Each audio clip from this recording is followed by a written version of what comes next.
Allow me to introduce the panels and their designations.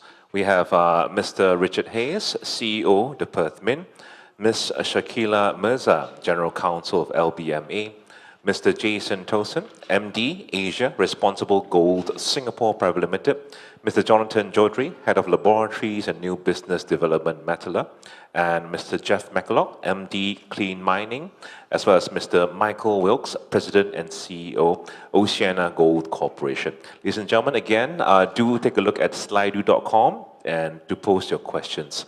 We have 1 hour, and of course, we'll pass it on to Mr. Terry Heymann to moderate the session. Great. Well, thank you, and thank you to all the panelists for being here. So, there's the backdrop. The regulatory environment is changing, investors' expectations are changing, what workforces and communities are looking for from the partners and the businesses that operate in the precious metals supply chain is changing. Very fortunate to have an excellent panel. We are going to start with Richard Hayes. Richard is the CEO of the Perth Mint and knows firsthand some of the challenges that refiners face in addressing these topics. Richard. From a refiner's point of view, is the supply chain becoming over-regulated? And are the regulations helping us? Are they making the industry better, or are they actually making it worse? So I'd like to take you on a little bit of a journey, if you will, just to explore this, as I say, from a refiner's point of view. So, the slides didn't come out. You get the idea. Diamonds.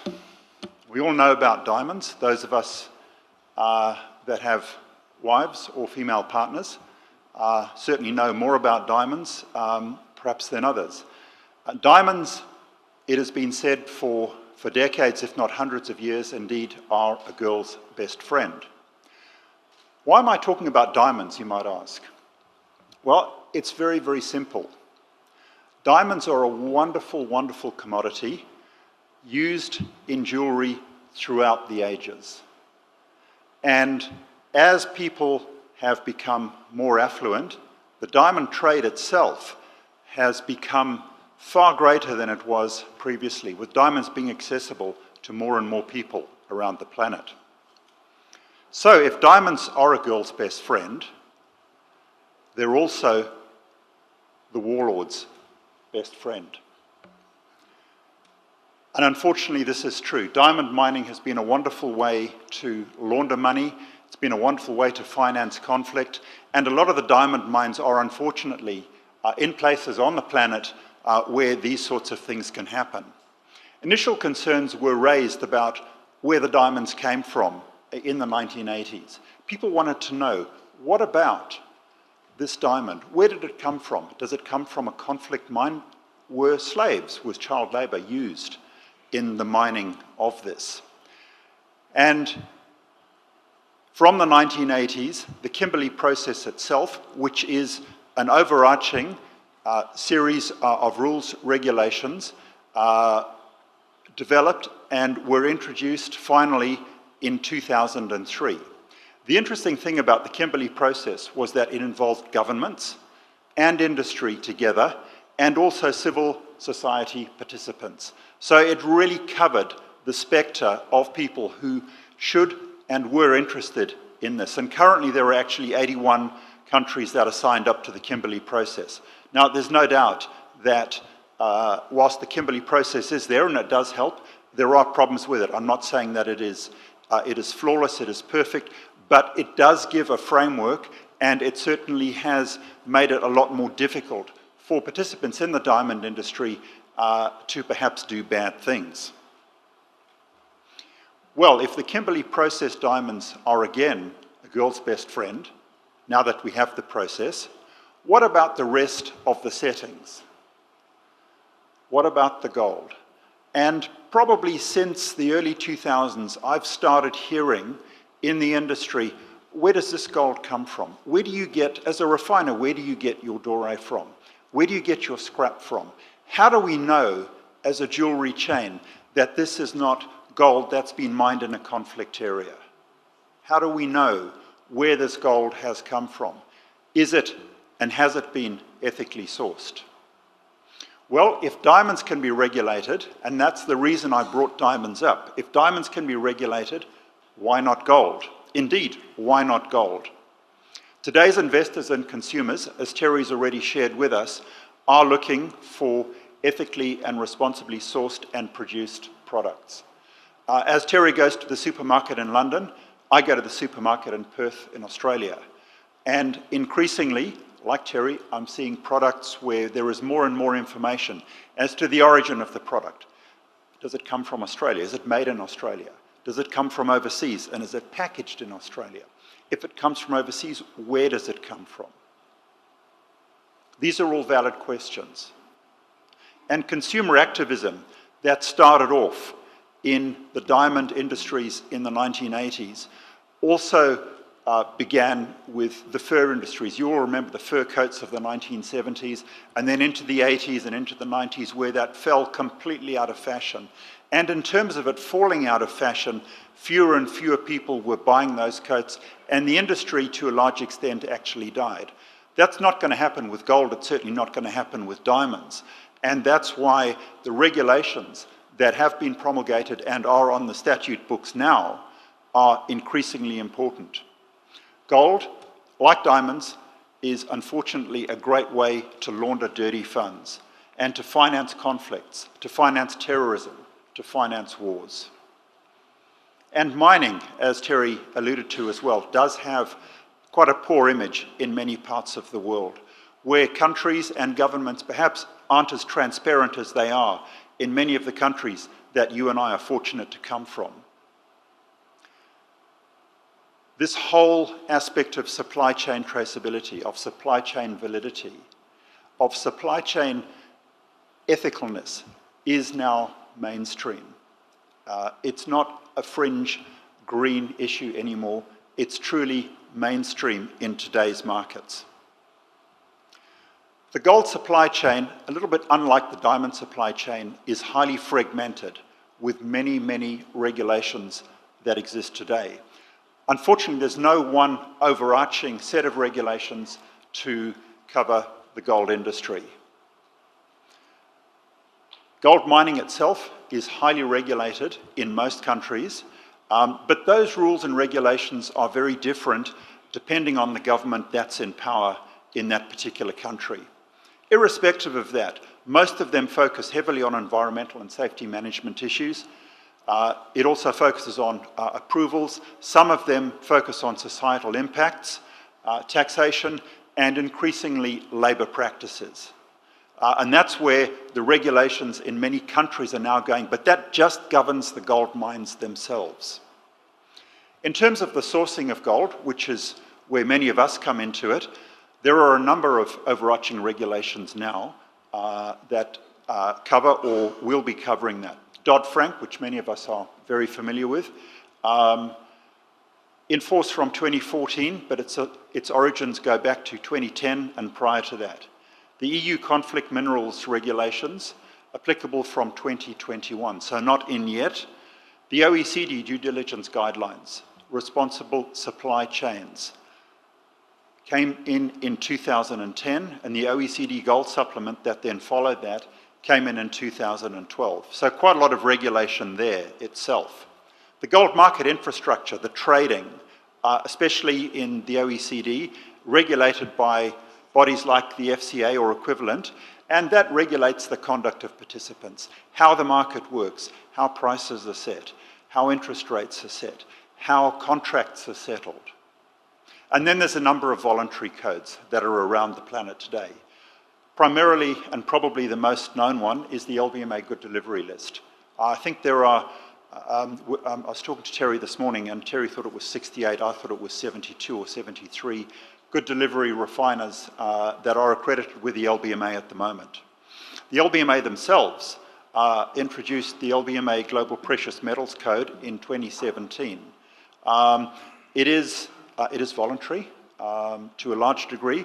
Certainly LBMA refiners are expected to comply with it, but beyond that, it is absolutely voluntary. And there are various other codes and rules that exist around the world.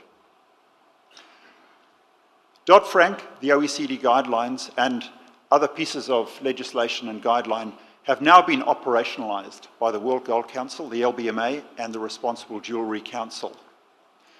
What's happened in that tongue-tied, how it's been operationalized, has moved beyond the original intent of the legislation, which was to deal with gold from countries that were in conflict. The DRC probably is the best known example of that, and certainly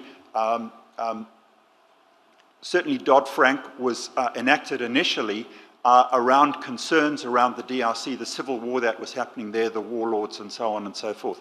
But in operationalizing these pieces of legislation, it's now moved way beyond that, and it covers the supply chain, the gold supply chain as a whole, irrespective of where it's located. It can be in Australia, it can be in Chile, it can be in Venezuela, it can be in the DRC, or Tanzania, or Sierra Leone, or Ghana.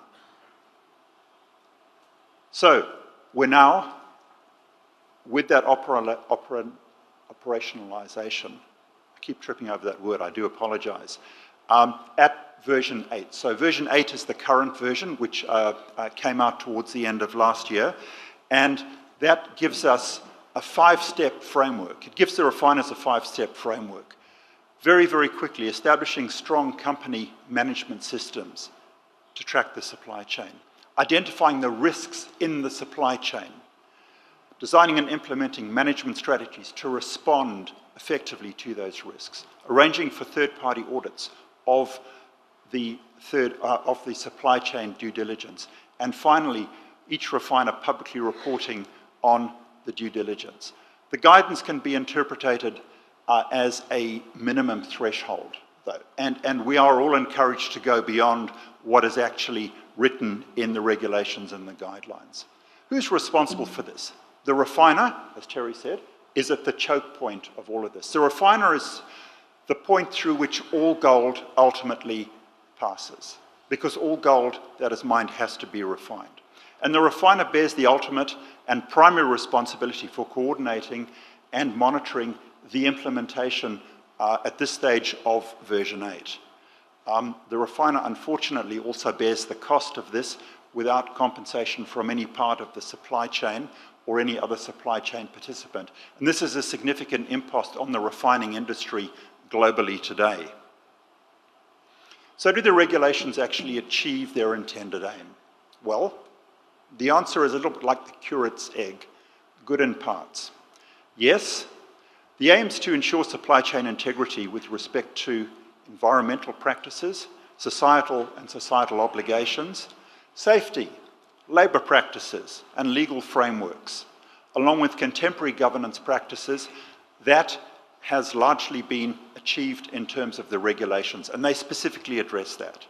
But not all refiners are LBMA accredited or will abide by these programs. There are plenty of refiners globally that are not part of the LBMA. Some LBMA refiners are less robust in their commitment to the implementation, and there are ways of cheating the systems. We've seen that. Ghana, Dore, DRC, some of the stuff that goes through the Middle East into India, and then there are grandfathering arrangements for companies like Elemental who have absolutely broken the rules. Participation is potentially at the wrong level, and that is to be played out. And the penalties for non-compliance are pretty unclear or are rather weak in terms of the legislation that is before most of the refiners today. There are opportunities, very briefly in my wrap-up. It won't increase gold demand, but it may increase the premiums that we get from it. And with that, I'll leave you to our next speaker. So thank you very much for listening to me, and over to our next speaker. Thank you. So following swiftly on, we talked about the role of the LBMA. Shakila Mirza is General Counsel at the LBMA. Thank you. Thank you, Terry, and thank you to SBMA for the invitation to speak. I will hopefully fly through this. Thank you to Richard, he's probably covered quite a few of my points. Anyway, so LBMA goes without saying, I'm pretty sure most of you know who we are. We are a standard-setting body looking after the global gold and precious metals market. And we are based in London, as the title suggests. However, I want to draw very keen emphasis on being global.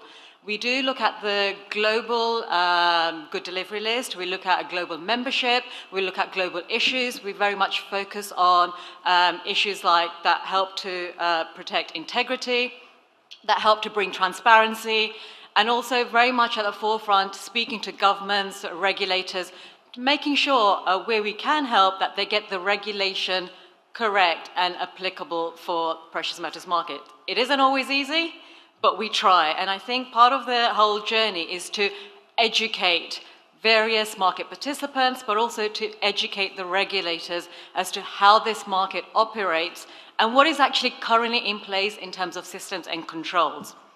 So with that, so when we talk about regulation, it's very easy to assume regulation is what the regulators set. You leave it to the regulators, then the chances are there's going to be a bit of a challenge, a bit of a struggle in terms of implementation. There's also the legislative side of rules and regulations. So this is where you're looking at things like sanctions list, global sanctions list. You've got the UN sanctions list, you've got the UK, the US. That's a legal requirement. So breaching legal requirements, also the Terminal Markets Order, you've got the Proceeds of Crimes Act in the UK, and various other international legislations. Breaching those, there's an absolute penalty in terms of enforcement, in terms of criminal, civil implications there, whether it's a fine, whether it's prison. There are actual enforcement processes there. So there is an absolute zero tolerance when it comes to legislation, which is also very similar to when it comes to regulation. Dodd-Frank, benchmark regulations, we've heard of all the different financial services regulation, MiFID, and market abuse regulations. There's a lot that's happening in that space. And I think we always tend to focus on all of that as being the reason for what we are doing and why we're doing it. But actually, the more interesting part, in my opinion, is this concept of self-regulation. Let's get ahead of the regulators and let's try and see where we can address, as a marketplace, we can come together and actually address some of the challenges, the risks, the issues facing this market.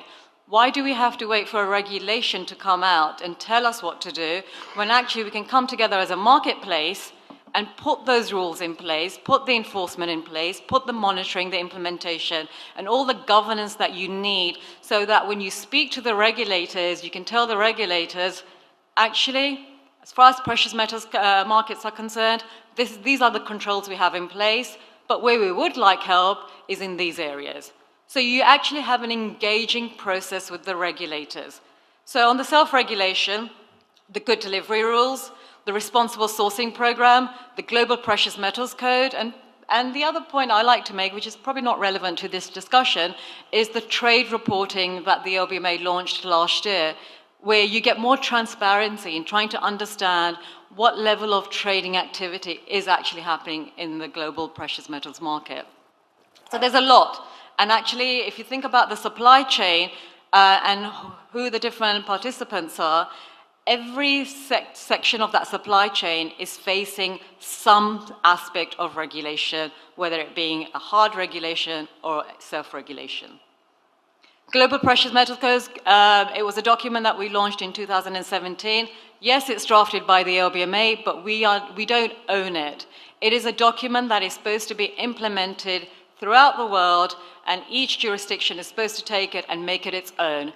It is a great benchmarking documentation, and it keeps some of the regulation away, because again, if we can demonstrate that there is this minimum best practice that we as a marketplace have come together and have implemented, then why would the government, the regulators, look to impose additional layers of regulation on top of what we've already achieved through the Precious Metals Code?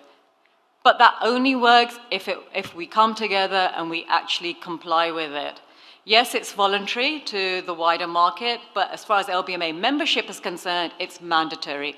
Every single LBMA member has sent a statement of commitment, and they actually will be signing up, attesting to that statement of commitment on an annual basis. So if you are dealing with an LBMA member, if you're dealing with an LBMA good delivery list refiner, you are dealing with them with confidence because you know that they've signed up to this code. And if there ever is an issue, we can go back to them and understand what went wrong, why it went wrong, because you actually sent us a statement of commitment. Did you lie in that statement of commitment? Because we all know reputation, and if you've lied publicly that you've complied with this code, the reputational impact is huge.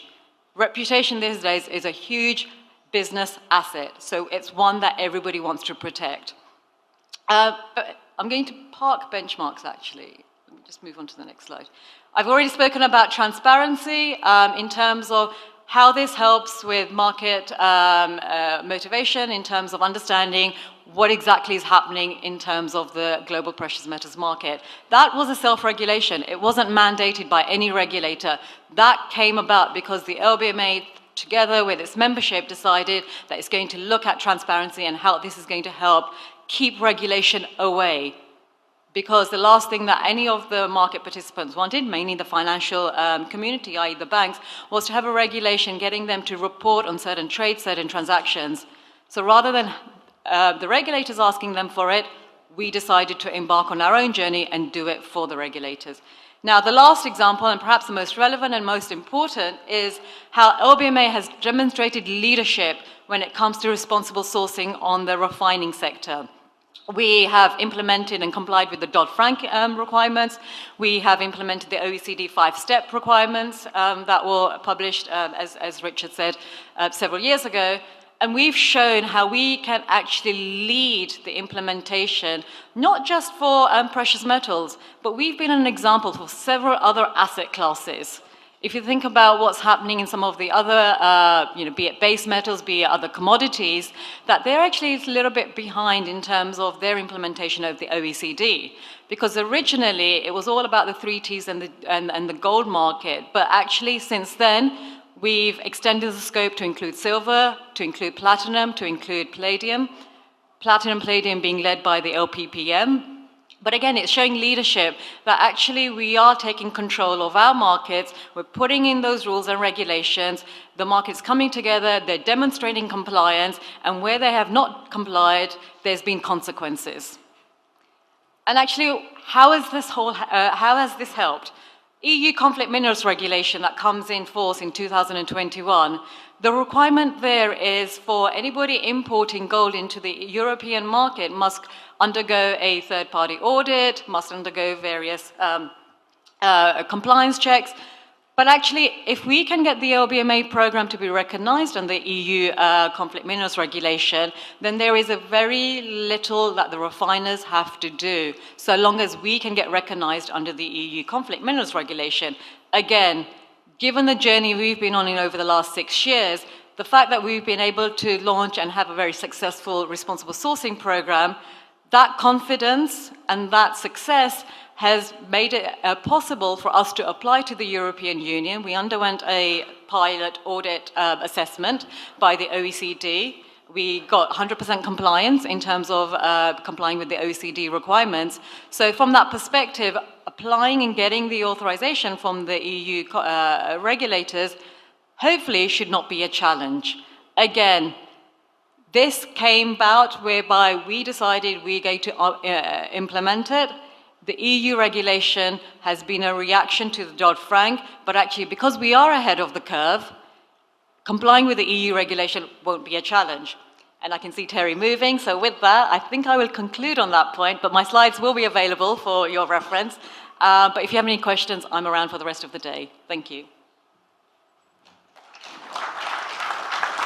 Thank you very much, Sakila. So this is the new regulatory environment. What solutions are being put forward? Jason Toussaint is the MD for Asia Pacific for Emerging Technologies, who's going to talk about some of the approaches that are coming on stream to address these regulatory challenges and provide the confidence we're talking about. Jason. Thank you, Terry.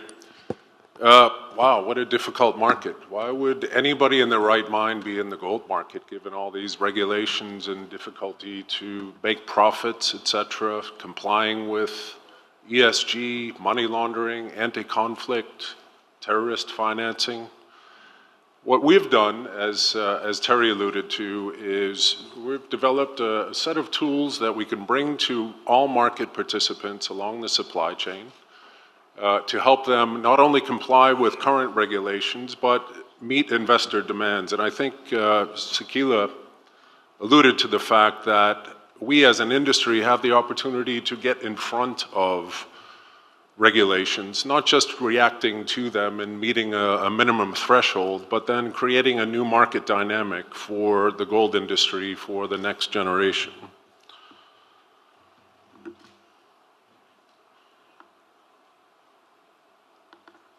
The big green button, thank you. So we've developed, based on blockchain technology, what we call the responsible gold ecosystem. Now, forgetting the fact that this is blockchain-based and fintech startup-y sort of thing, what we're doing at the end of the day is partnering with all participants along the gold supply chain to provide full provenance, full traceability, and full sourcing for end material coming out of the supply chain.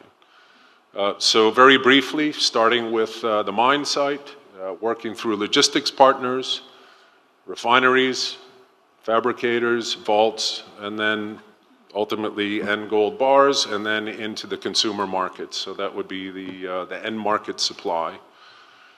People are concerned with where is gold coming from. Let's not forget it wasn't so long ago that Starbucks came out with fair trade coffee beans. Was that at the response to people picketing in front of Starbucks saying, we're not drinking your coffee unless you have fair trade? No.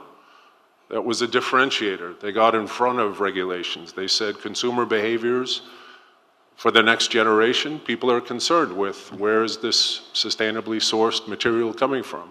Why can we, as an industry, not do that as well? I'll skip the G-Coin bits for now. That's our gold-backed blockchain token. But as the name implies, the supply chain application, again, begins at the mine site. With our technology, we've developed crypto seals, which are wrapped around doré bags, and scanned through an Android device onto the blockchain. That creates a chain of custody. It creates an asset. And the smelt manager at the mine site uploads their assay to the blockchain.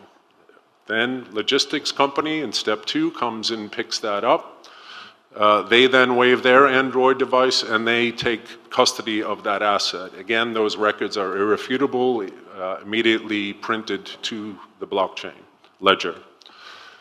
Then it comes to our mining or refinery partners who are then on a segregated basis batch processing that material into finished either kilo bars, large bars, or grain for the industry. Now, the benefit here is that, one, we are not redefining what responsible gold is. I know that's some of the feedback we've gotten from the market is, well, who are you guys to tell me what's responsible and what is not? What we have done is combined all relevant standards that are out in the marketplace, be it LBMA, World Gold Council on the mining side, OECD, Responsible Jewelry Council as well, and combining those into one set of standards. So any company that is licensed to interact with or put material through the supply chain solution is adhering to those standards, and they're periodically audited as well. Now, the end benefit to consumers in the case of the kilo bar market is we can take a bar, we can then tell you it came from this particular mine site on this particular date, and then you can see its entire provenance and chain of custody. Now, is that material to end consumers? I would say yes. Others out there would say, well, the industry is not broken. Why do we have to, be on the front foot? We'll just wait and, wait for regulators to give us the next set of regulations where we'll tick the box and do the minimum necessary to get by. We are out in the market. We have currently 250 kilos a month coming through our supply chain solution. We're out dealing with jewelers, consumers, fabricators, anybody who has a cell phone or Android device. Obviously, you're purchasing gold through that. And increasing scrutiny of supply chain on the sourcing side for fabricators of any technology devices is front of their minds as well. So again, I think the days as an industry of us saying, well, it's too difficult, nobody cares, it's not broken, are behind us, and we've reached truly an inflection point in the market.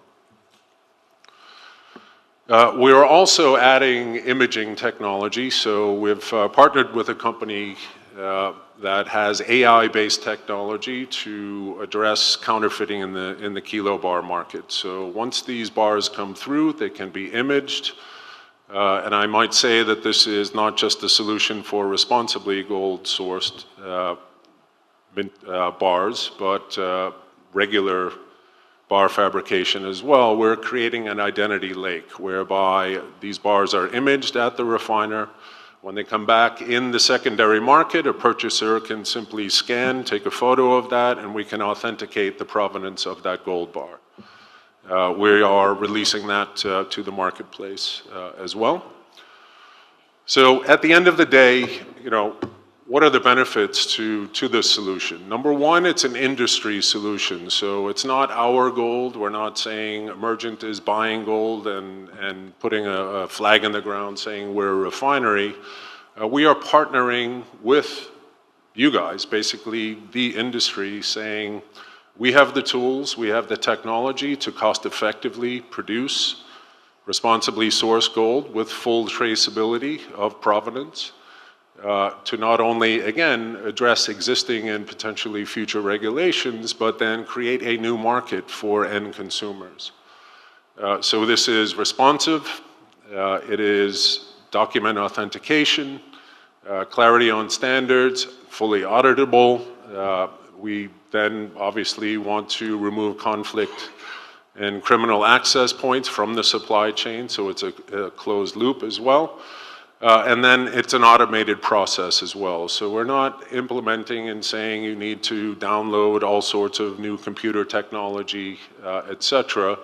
It's as least invasive as possible.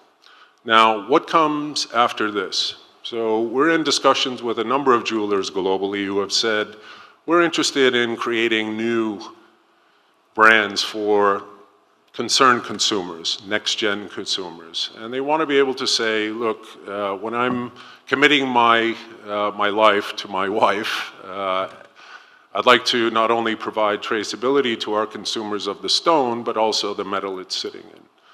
Now, that's great, and obviously there's now sourceability for that material, but then the question is, once those pieces are fabricated and out in the marketplace, then what happens to scrap supply? So we're working with a number of jewelers on embedding chips, putting intentional flaws in pieces so that as those jewelry pieces come back later in the form of scrap, that we have a certified, conflict-free, and responsibly sourced gold supply that can be commingled with fresh material coming out through the kilobar process. And yes, wrapping up. So that is, again, next gen in terms of one of the biggest concerns, let's face it, in the current sets of regulations is that the scrap supply gets a pass, right? It's already above ground, we can't do anything about it. So we're kind of addressing that on the front of foot as well and planning for decades ahead when that gold does come back. So with that, I'll wrap up there. That's our take on how we as an industry can rise above and meet current and future demand. Jason, thank you. So next we have Dr. Jonathan Chaudhry. He's the head of laboratories and business development for Metalor Technologies. Metalor has also been working on a number of exciting technologies to address some of these challenges. Jonathan. Thank you, Terry. So you heard about one refiner already. I would like to continue on that perspective. For those who do not know Metalor Technologies, we are a large precious metal refining group. We are present on 3 continents, and we have 5 refineries, headquarters in Switzerland, refinery in the US next to Boston. here in Singapore with KL Yap as our general manager, in Hong Kong, and we have a fifth refinery, which is also LBMA accredited, as you heard, in China since 3 weeks ago, with Bernie Chen as our general manager, sourcing all around the world, but also operating, refining in 3 different continents, gives us really an incredible view on what the market is and what is happening with compliance. As you all know, we are under a heavy compliance awareness and pressure. There is a huge demand from customers, you have heard that already, but there is also a huge demand from NGOs. And we are in the news more often than we would like. Very often it's not a fair treatment that we receive, but it's something we have to deal with. There is one interesting thing with Metalor is that we, obviously, when we work in different countries, we all buy to the local regulations, but we also apply all the same rules within all our group. I will not go through the regulations because I think you have heard those names again and again. But one thing I would like to say is that we are heavily audited. As a member of LBMA and PPM, we get audits for those 2 associations. Metalor is the first refiner who passed the Platinum and Palladium new responsible guidance this year. We are also audited by RGC for the COC, chain of custody. We are part of different initiatives, and because we are based in Switzerland, we are also audited by the Swiss authorities for market regulation, and as well as the Swiss customs, who are also making some unannounced audits. To give you an idea, last year we had more than 20 days of audit. So it is really having a huge cost and a huge impact on our business. We kind of wrap that up in one of the logos we use, which is the responsible refining logo. There are big challenges. It was mentioned already that there is also an unfair competition, and we deal in a world where the refining margins are extremely low. I mentioned already the cost of compliance and the scrutiny, and there's also an increasing risk with artisanal mines. As a matter of fact, although we have put what we believe is the highest possible due diligence processes in place, we see that dealing with artisanal mines is increasingly complex because you cannot necessarily trust all the local authorities, and because even when you do everything right, you still are under continuous scrutiny. And as a matter of fact, one of the decisions taken by Metalor is that we are less and less focusing on artisanal mines.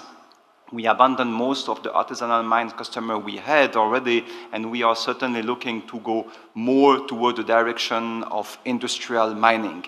And this is something interesting because every time we stop working with an artisanal mine, that gold is not disappearing from the market. It's going somewhere, and truth to be said, it's ending in the same place as the gold we use to refine, and all the mines we do not work with or we don't take in our due diligence process for multiple reasons, they still find other refiners to work with. It is also a time for opportunities. And we are dealing with many companies which come with interesting, innovative solutions. We are working with some of them, and we are also developing our own processes, in-house processes. You heard already Jason talking about this blockchain process to guarantee the traceability from mine to refinery and to the market. We're also working to put in place similar tools within the refinery to guarantee specific refining of specific mines, segregated refining. And we are also working with a security feature to help protect the end product. This is the Billion Protect, and for those who are interested, you can see a demonstration in our booth just next door. But also, we are working more on the academic side. So Metalor Technologies and 2 Swiss universities launched an important project in January this year. It's a project where we are working on identifying a unique DNA of gold coming from each possible mine. This is a project which is funded by InnoSwiss. It's a Swiss government agency, and we have a budget of more than 600,000 US dollars for 2 years. So it's quite an important project. We intend to publish the results in scientific peer-reviewed journals, so unbiased scientific material, and also at the same time, we believe that this will give us the possibility to validate audits or even move a little bit away from audits and rely to something more robust, which is usually science. Thank you very much for your attention. Thank you very much, Jonathan, and very interesting to hear about the developments in terms of how the refiners are addressing this. Next, we have Jeff McCulloch. Jeff is the MD for Clear Mining and is going to talk about some of the work that's going on to actually address the challenges at the mine site. Good afternoon, everyone. Well, as we've heard, this whole industry is very, very complex. So let's see what we can do to simplify that.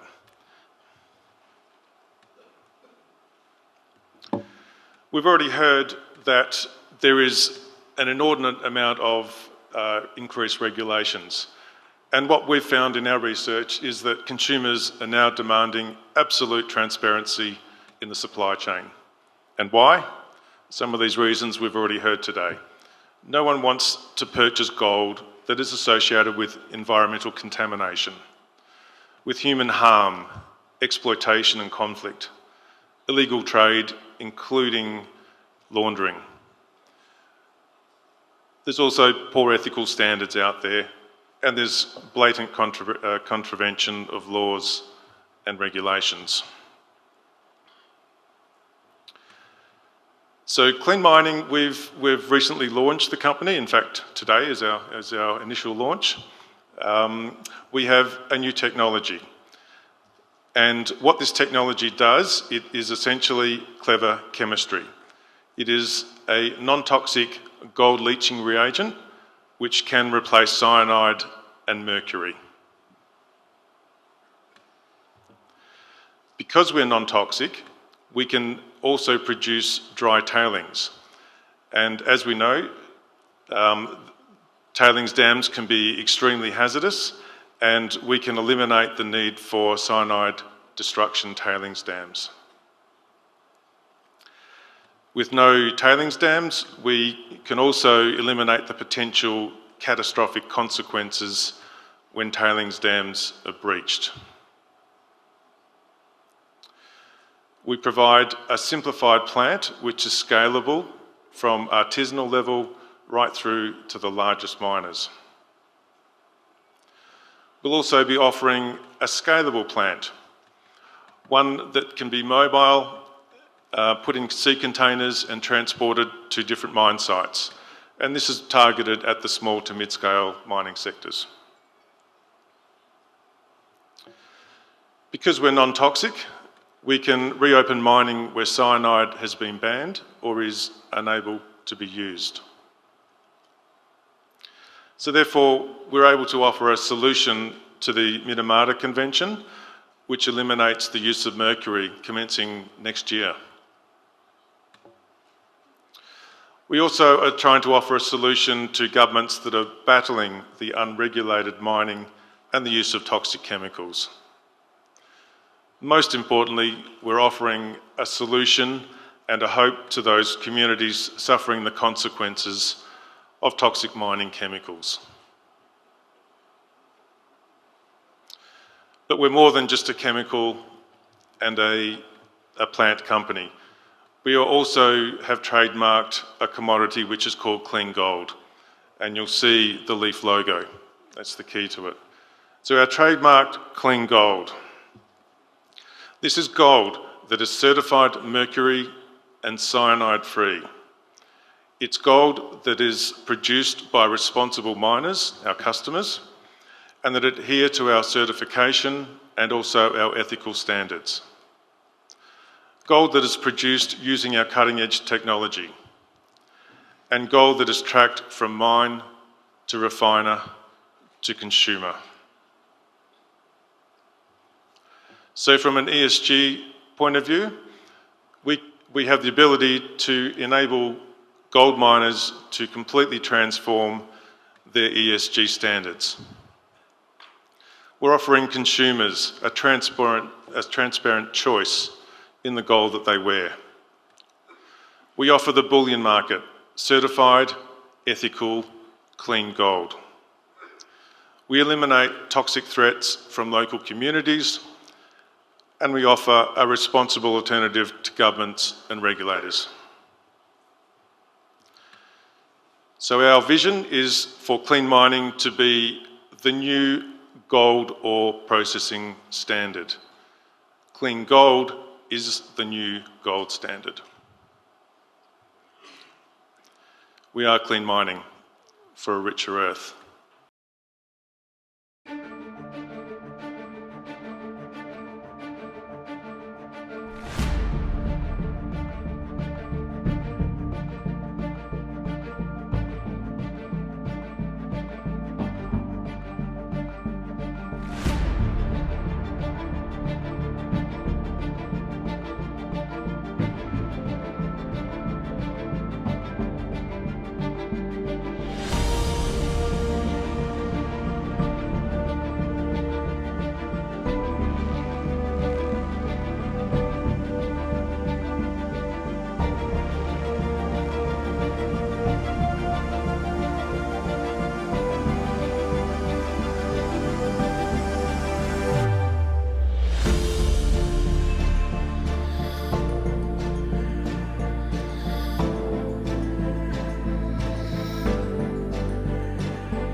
Great. Well, thank you, Jeff, and thank you for that video. So, to talk about operating at a responsible gold mining company, very pleased, Mick Wilkes, CEO and President of Oceana Gold, leading Australian gold miner, who's going to talk a little bit about what they do in terms of ensuring a commitment to responsible mining. Thanks, Terry. OGC, Oceana Gold, we are a member of the World Gold Council, which does represent the leading gold mining companies in the world. We are operating in New Zealand, the Philippines, and the US. We have about 2,000 employees. We produce around 17 tonnes of gold a year, plus 15,000 tonnes of copper. Annual revenues of about $1 billion. Our company is probably number 30 on market cap in the world on the list of gold mining companies. The headquarters are in Australia. We also have operations, we have an office in Denver. We're exploring in Argentina. We're exploring in the US. So we're a multinational gold mining company, and we are the front end, I guess, of the gold industry. We, the miners, and I represent the miners, as does the World Gold Council, represent the mining industry, and very much committed to what we call responsible gold mining. So OceanaGold is, or will be, a signatory of the responsible gold mining principles when they're released in September. Like most of our peers in the World Gold Council, we have a governance framework which starts with our vision and our values, which talks to the aspirations, the principles about our principles of behaviours and how we treat our people. Our people is not just our employees, but our communities, our governments, our suppliers, our contractors. We have a statement of business ethics and a code of conduct, which is how we will deliver on those, the vision and the values and how we treat our people.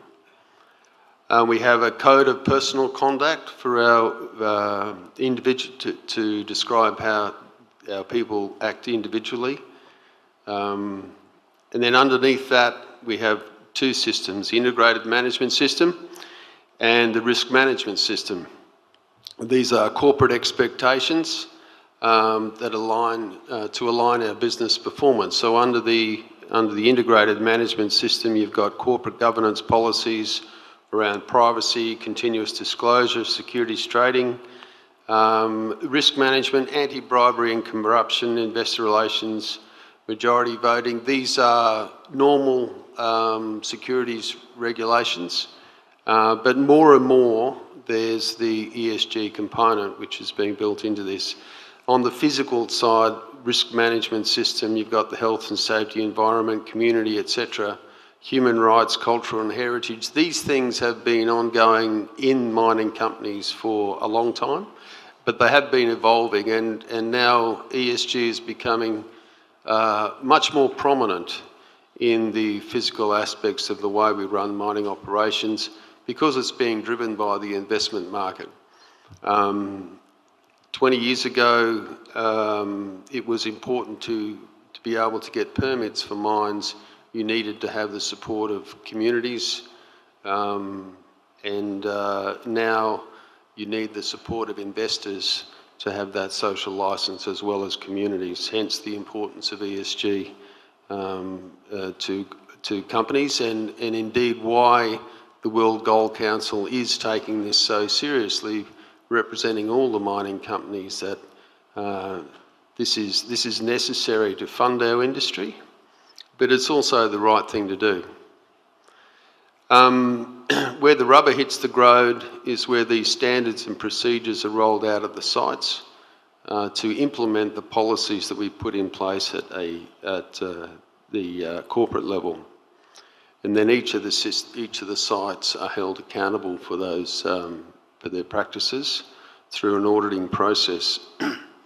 Some of the things that we're doing as a company on existing supply chain controls, there's the UN Global Compact guiding principles, where we uphold the abolition of child labour across the company, and this also applies to our contractors. All of our contractors have to comply with relevant jurisdictional laws. We use templates for those when we're talking with contractors. This is probably the toughest part, is commercial teams conduct risk assessment of external suppliers. So, was it upstream of us? People supplying us with, tyres or ball mills or mining trucks, they're not so hard. But generally reagents, it's hard to get clear line of sight on how well they are applying the proper principles. So with that, I'll leave it, Terry, but just thank you for the opportunity to talk. So we've got a few minutes left for questions. Absolutely. No, it's great. So thank you, Mick. And look, thank you. We do have a few minutes for questions, so please, if you do have questions, put them forward on the app. I'd like to ask an opening question to the panel. We've heard lots about the regulatory environment. The question is, in this context, are these helpful for the industry? And in particular, are many of these coming from the West? Do they have applicability in the East? An open question. Well, let me start with Sakila, because you've put yourself forward as a global standard setter. Do the LBMA standards apply equally across the world? And is there the same expectation in Asia that companies should operate responsibly as they do in other parts of the world?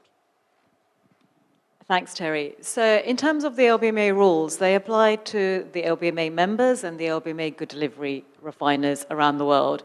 So if you're accredited by the LBMA, it doesn't matter if you're based in China or if you're based in the US, the good delivery rules and the responsible sourcing program would apply to you in exactly the same way. The question is, how do you then get the international standards to apply outside of that community? So where you have refiners who are not accredited by the LBMA. Now, we don't have jurisdiction over the non-good delivery list refiners, but when it comes to responsible sourcing, we don't believe that the standards should be secondary to what we have in place for the good delivery list refiners. So the challenge is working with local authorities, local associations, and trying to get those standards. Now, again, it doesn't matter if you're based in China or the US, Asia, or in Europe. It's trying to get those standards on responsible sourcing to apply to the community outside of the good delivery list. And that's what we're sort of struggling with. But engagement with the sort of the wider market and throughout the supply chain, and if we come together to try and address those, we're confident that we could achieve that, but the challenge is bringing everybody together. Thank you. And on that same point, differences between West and East. Mick, you've got mines in New Zealand, the United States, and the Philippines. Is there a difference in how you think about ESG across those sites? No, not at all, Terry. We apply the same principles at every one of our sites. New Zealand has a very high bar when it comes to environmental management, and we apply those same standards in the Philippines and in the US. So it's about doing the right thing, you know. We don't have a different set of rules for one country to another country. Great, thank you. All right, we're getting some questions here. There's some questions around interest in ESG. So, Jason, a question here. Have any central banks shown interest in your solution? Is there investor interest? Yes, well, thank you, Terry. Yes, we are in discussions with numerous central banks who currently hold large bars, and they are very interested in our solution because, just as we heard with sovereign wealth funds, as you presented, Terry, governments are taking proactive steps to support development and transparency in supply chain, and in this case, the gold supply chain. So yes, there are at least 2 or 3 central banks who have expressed interest in investing in responsible gold material in lieu of London good delivery bars. All right, interesting. Again, more questions coming through. Some questions around the price of gold and if there is going to be variation in the price of gold. Richard, you've been specifically asked, do you see, like there are across diamonds, different grading and different pricing mechanisms? Do you think that will happen for gold? Thanks, Terry. Gold tends to be somewhat more fungible than diamonds. So you don't get the 4 Cs or the 5 Cs.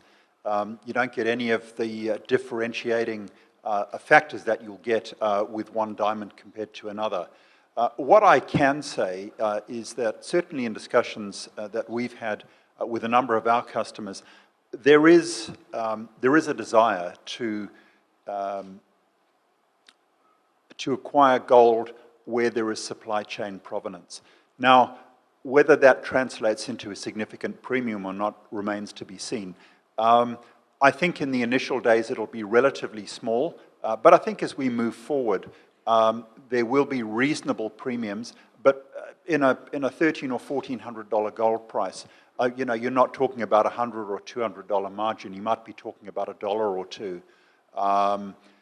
So beyond that, because of the fungibility of gold, I don't think you'll see significant price movements. It'll be more what you can get as a premium on a particular product. Thank you. So in a similar vein, Jeff, do you, firstly, there's a question, how much do you think the mining costs will increase using your technology? And do you see that being passed through, that companies will be able to charge a premium for that gold? Well, I think there's an underlying assumption that the cost would increase, and I don't know where that might come from. If you're using a non-toxic chemical, your compliance costs actually reduce. And similarly with your rehabilitation at the end of the mine life, it just doesn't, it's not there. So from our point of view, we would actually expect the production cost to decrease rather than increase. However, as we've indicated, we would like to have a certification process so that our clean gold, that when it gets to market, it does command a premium because we've certified it throughout that process. So certainly in the jewellery sector, we would expect quite a significant premium to be able to deliver that, and probably to a lesser extent a premium also on the bullion. So we're definitely hearing some instances of differential pricing across gold. There's been some discussion around artisanal and small-scale mining, obviously a very important topic for this sector. Jonathan, you talked a little bit about Metal moving away from sourcing gold from ASM, but that gold isn't going to disappear. That gold will still be mined. What can the industry do collectively to address those challenges as to how to help formalize ASM? I think the first is to recognize that there is a problem. It's easy for refiner to get away from artisanal mines. It's easier for everyone not to touch that gold. But if we don't put in place some accompanying measures, then obviously that gold, as I said, will come back to the market and will be untraceable. So the problem is very often artisanal mines don't have the money to put expensive procedures in place to trace their material.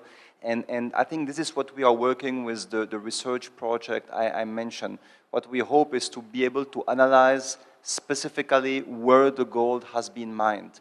And I think that this is probably the only solution. If there is no one willing to pay to make those artisanal mines more controllable and to be able to trace where the gold is going and where it's refined and how it enters the final market, the only way would be to be able to analyze the material. Again, I'm not sure if it is feasible, but if we cannot find such a way, then it's more or less impossible to do anything.